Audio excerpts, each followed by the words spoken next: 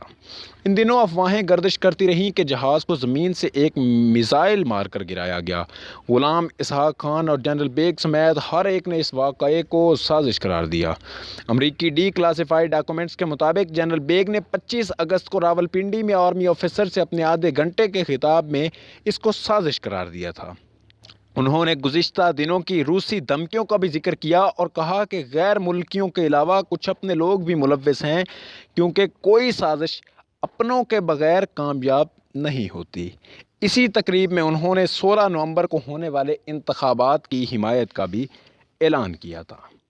طیارہ حادثے کی تحقیقات فوراً شروع ہو گئیں۔ 19 اگست کو امریکہ نے تحقیقات میں معاونت کے لیے اپنی ٹیم بھیجنے کا اعلان کیا، جو 22 اگست کو پاکستان آئی اور ٹیم کو ملبے کا دورہ کروایا گیا، جس کو آرمی نے محفوظ کر رکھا تھا۔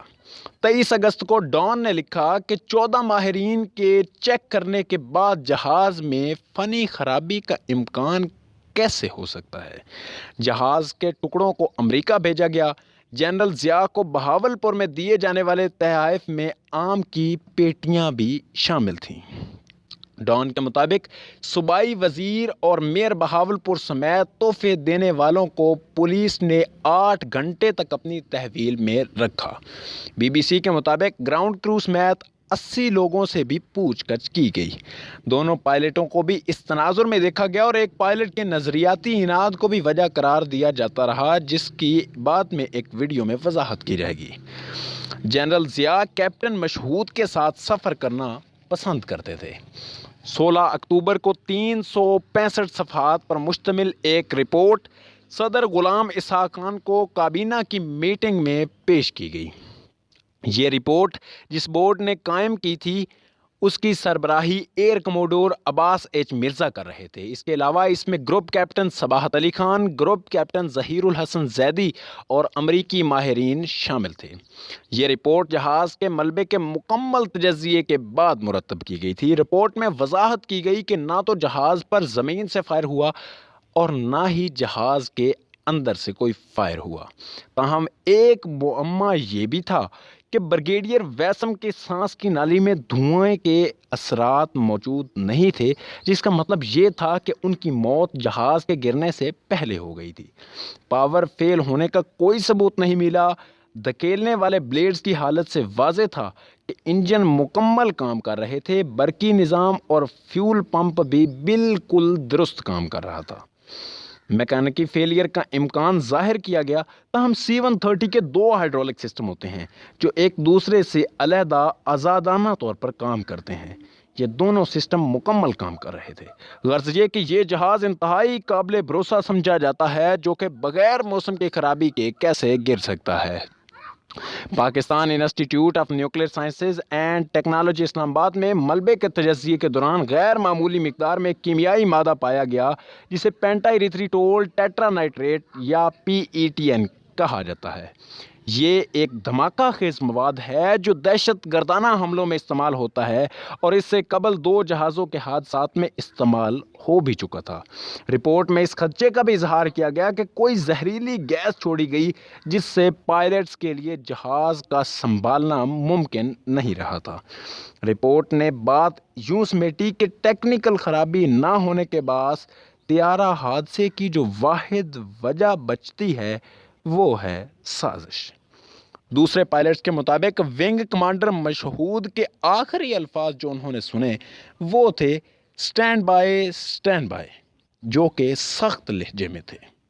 ونگ کمانڈر منور کے مطابق انہوں نے پش ٹو ٹاک کے بند کرنے کی ٹک ٹک سنی، جس کے بعد مشہود کی بے ہمت آواز آئی اور اس کے بعد مکمل خاموشی۔ بعد ازاں نواز شریف نے اپنے دور میں رپورٹ شائع کرنے کی کوشش کی، جس کی جنرل بیگ نے مخالفت کی۔ حقائق کو دیکھا جائے تو جنرل اختر عبد الرحمان، جو کہ آرمڈ کور کے تھے ہی نہیں، ان کا اس تقریب میں جانا بنتا ہی نہیں تھا۔ ان کے بیٹے کے مطابق ان کے والد کو بریگیڈیئر بلّہ نے وہاں جانے پر آمادہ کیا تھا۔ بریگیڈیئر بلّہ بعد ازاں ایک بہت بڑی سازش میں گرفتار ہوئے۔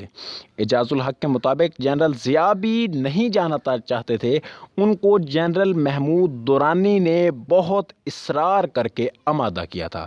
جنرل ضیاء کے ایک ADC نے اعجاز الحق کو بتایا کہ جنرل محمود درانی نے جنرل ضیاء الحق کو کئی دفعہ کال کی تھی۔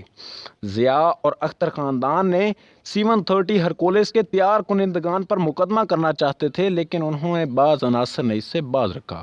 کئی سالوں بعد اعجاز الحق کو فوجی ذرائع سے پتہ چلا کہ پاکستان ایئر فورس کے ایک پائلٹ آفیسر اکرم ایوان، جس کو واقعے سے کچھ ماہ قبل خفیہ ایجنسیوں نے را اور موساد کے لیے کام کرنے کے الزام میں گرفتار کیا تھا، کو ایک گھر میں رکھا گیا جہاں اسے خبروں تک بالکل رسائی حاصل نہیں تھی اور اس سے پوچھ گچھ کی جا رہی تھی۔ طیارہ حادثے کے ایک ہفتے کے بعد جب اسے جہاز کی ویڈیو دکھائی گئی اور بتایا گیا کہ متاثرین میں اس کے لے پالک والد MH ایوان بھی تھے، تو وہ چلاتا ہوا اٹھا اور کہنے لگا، مجھے نہیں پتا تھا کہ یہ احمق نرو گیس کو اس مقصد کے لیے استعمال کریں گے۔ کہانی میں ایک نیا رخ تب آیا جب اس نے بتایا کہ یہ گیس بھارت سے آئی اور سازش میں ایک غیر ملکی سفارت خانہ ملوث ہے۔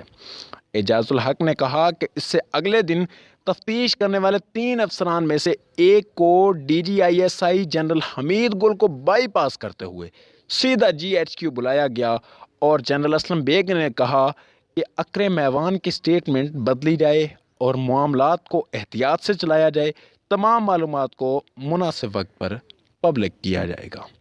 متاثرہ خاندانوں اور کئی صحافیوں کو بھی بعد ازاں حقائق جاننے سے روکا گیا اور ان کی راہ میں روڑے اٹکائے گئے۔ تمام کہانی آپ کے سامنے ہے، فیصلہ آپ پر ہے۔ اس بارے میں ایک اور کہانی بھی ہے جو اگلی ویڈیو میں بیان کی جائے گی۔ تب تک کے لیے اجازت دیجیے۔